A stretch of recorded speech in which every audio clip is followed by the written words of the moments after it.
द्रौपदी महाकाव्य महाभारत के प्रमुख पात्रों में से एक है। द्रौपदी का महत्व सिर्फ एक कहानी से कहीं अधिक है।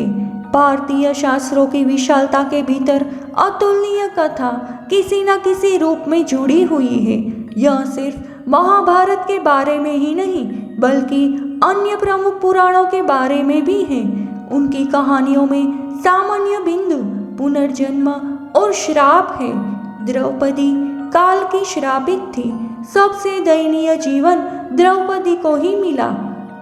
आखिर पूर्व जन्म में द्रौपदी कौन थी? द्रौपदी का पुनर्जन्म कौन कौन से युग में हुआ? द्रौपदी का पुनर्जन्म कौन से युग में किस श्राप के कारण हुआ? और द्रौपदी के 4 जन्मों की चौंकाने वाली कहानियाँ क्या हैं? ये सब हम इस वीडियो के माध्यम से जानेंगे। तो चलिए जानते हैं द्रौपदी रहस्यमय पिछले जन्म की अद्वितीय कहानियों के बारे में। नमस्कार श्रोताओं, द्रौपदी के पिछले जन्मों की सूची कुछ इस प्रकार से है। सतयुग में द्रौपदी का जन्म नल यानी और वेदवती के रूप में हुआ था। त्रेता युग में उसका जन्म छाया सीता और माया सीता और स्वर्ग लक्ष्मी के रूप में हुआ था। द्वापर युग में उनका जन्म द्रौपदी के रूप में हुआ था। कलयुग में वह पद्मावती के रूप में जन्म लेगी। आइए जानते हैं द्रौपदी के रहस्यमय पिछले जन्म की अद्वितीय कहानियों के बारे में। भारतीय शास्त्रों में पुनर्जन्म एक महान भूमिका निभाता है। द्रौपदी का पिछला जन्म कुछ रहस्यमयी रहा है।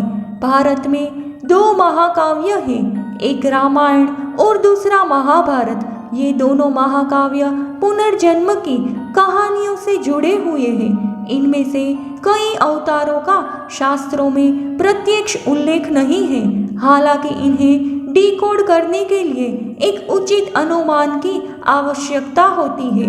आनंद रामायण साराखंड सर्ग 8 में राम ने वानरराज बाली से कहा था कि तुम्हारे दुराचार को देखकर मैंने तुम्हारा वध किया है।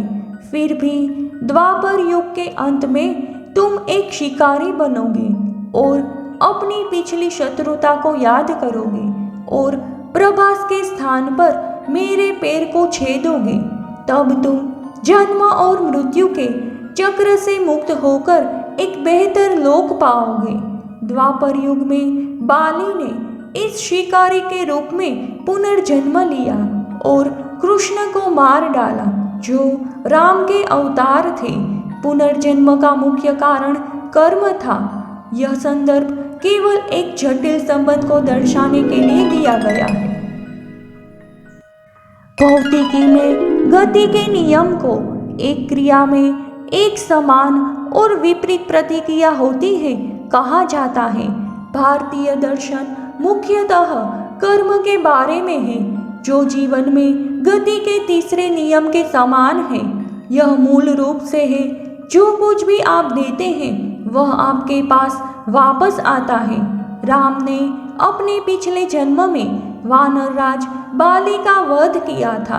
अगले जन्म में उसी बाली ने जरा के रूप में पुनर्जन्म लिया और श्री कृष्ण का वध किया, जो भगवान राम के अवतार थे। द्रौपदी के मामले में उनके पुनर्जन्म का सीधे तौर पर रामायण में उल्लेख नहीं है।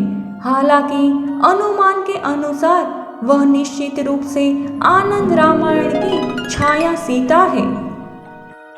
महाभारत के कुंभकोणम संस्करण में इनका सीधा उल्लेख है कि पिछले जन्मों में से एक में द्रौपदी ऋषि मौदल्य की पत्नी नल यानी नाम की एक महिला थी। ये वही ऋषि है जो भारतीय जाति व्यवस्था के जनक है। उनके पुत्र ब्राह्मण, क्षत्रिय, वैश्य और शूद्र बने, जो भारत की 4 प्रमुख जातियां थी। नल यानी पारिवारिक सद्गुणों को समर्पित एक आदर्श पत्नी थी। हालांकि नियति ने उसके लिए कुछ अवांछित खेला ऐसा शायद इसलिए था क्योंकि प्रकृति द्वारा द्रौपदी के लिए भविष्य लिखा जा रहा था। मनुष्य का मन जब सत्य और यथार्थ को समझ लेता है तो जीवन के सुख अनावश्यक हो जाते हैं। ऐसा मौदल्य मुनि के साथ हुआ। उन्होंने यौन सुखों में सभी रुचि खो दी। नल यानी जीवन में अधिक सुखों की तलाश कर रही थी। उसने साधु से कहा, मुझे मत छोड़ो महान ऋषि, मैं अपने दिल की इच्छा के अनुसार सुखों का आनंद लेता रहा हूँ और मैं अभी भी आनंद से संतुष्ट नहीं हूँ। यह उसके लिए दुर्भाग्य की बात हुई। ऋषि ने उसे श्राप दिया कि वह पंचाल में फिर से पृथ्वी पर जन्म लेगी। इस समय के दौरान ही वह सभी यौन सुखों का आनंद ले पाएगी जब तक कि सब कुछ नष्ट ना हो जाए। आखिरकार ऋषि स्वर्ग में रहने के लिए चले गए। उसने अपने पति को पाने के लिए भगवान शिव की तपस्या की। भगवान उसके सामने प्रकट हुए, लेकिन उसने एक बार वरदान मांगने के बजाय 5 बार मांगा। शिव ने बताया कि उसके अगले जन्म में उसे 5 पति मिलेंगे। शायद यहीं से छाया सीता और माया सीता की कड़ी विकसित हुई। आने वाले जन्मों में वह जीवन में बहुत उतार चढ़ाव देखने वाली थी। देवी भागवत पुराण के अनुसार द्रौपदी का पिछला जन्म छाया सीता और माया सीता था। आनंद रामायण के अनुसार सीता का अपहरण नहीं हुआ था। आप सीता की कहानी वैज्ञानिक भिक्षु से पढ़ सकते हैं। यह माया सीता थी जिसका अपहरण किया गया था। उसका पूर्व जन्म में नाम वेदवती था। एक बार वेदवती भगवान नारायण को पति के रूप में प्राप्त करने के लिए तपस्या कर रही थी। हालांकि नारायण के प्रबल शत्रु राक्षस राज रावण उसके इरादों को जानता था। वह उसके पास गया और वेदवती के बाल पकड़कर उससे छेड़छाड़ करने की कोशिश की। तुरंत वेदवती ने उसे श्राप दिया कि वह उसके विनाश का कारण बनेगी। वेदवती ने यौगिक शक्तियों के साथ शरीर छोड़ा। उसने छाया और माया सीता के रूप में जन्म लिया और मूल सीता को उसके अपहरण से ठीक पहले बदल दिया। सीता अग्निलोक में अग्नि भगवान के दायरे में गई ताकि वह अग्नि परीक्षा के बाद राम के पास वापस आ सके।